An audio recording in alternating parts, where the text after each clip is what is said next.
இன்றைய தேவ பிரசன்னம். கர்த்தருக்கு பிரியமான தேவனுடைய பிள்ளைகளே, இந்த நாளில்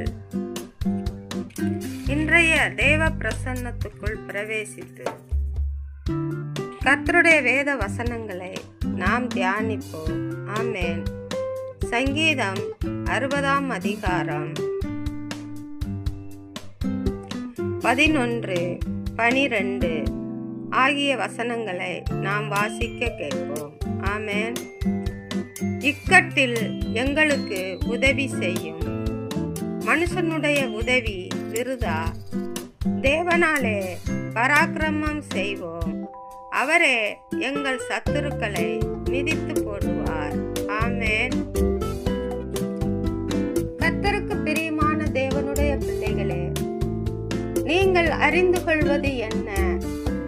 நீங்கள் எப்படி இந்த பூமியிலே உங்களுடைய ஜீவனை காத்துக்கொள்வது? எங்கு பார்த்தாலும் ஒருவருக்கு விரோதமாய் ஒருவர் எழும்பி யுத்தம் செய்து கொண்டு ஒவ்வொருவரும் தன்னுடைய ஜீவனை எப்படி காத்துக்கொள்வது என்ற நிலையில் இருக்கிறார்கள். அப்படிப்பட்டதான உலகில் நாம் வாழ்ந்து கொண்டு இருக்கிறோம்.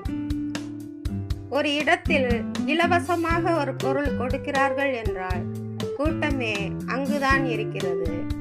அங்கே நடக்கும் சண்டைகள் மிகவும் கொடியதாய் காணப்படும். ஆமென். அப்படிப்பட்ட இந்த பூமியிலே ஒவ்வொருவரும் தன்னுடைய ஜீவனை காக்க பயத்தோடும் நடுக்கத்தோடும் வாழ்ந்து கொண்டு இருக்கிறோம். ஆமென். அருமையான கர்த்தருடைய பிள்ளைகளே, இப்படிப்பட்ட உலகில் மனிதன் செய்வதெல்லாம் விருதா. மனிதனை படைத்த தேவன் அவனை வழிநடத்த அவர் போதுமானவராய் இருக்கிறார். ஆமென்.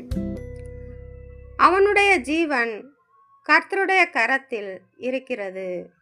ஆமென்.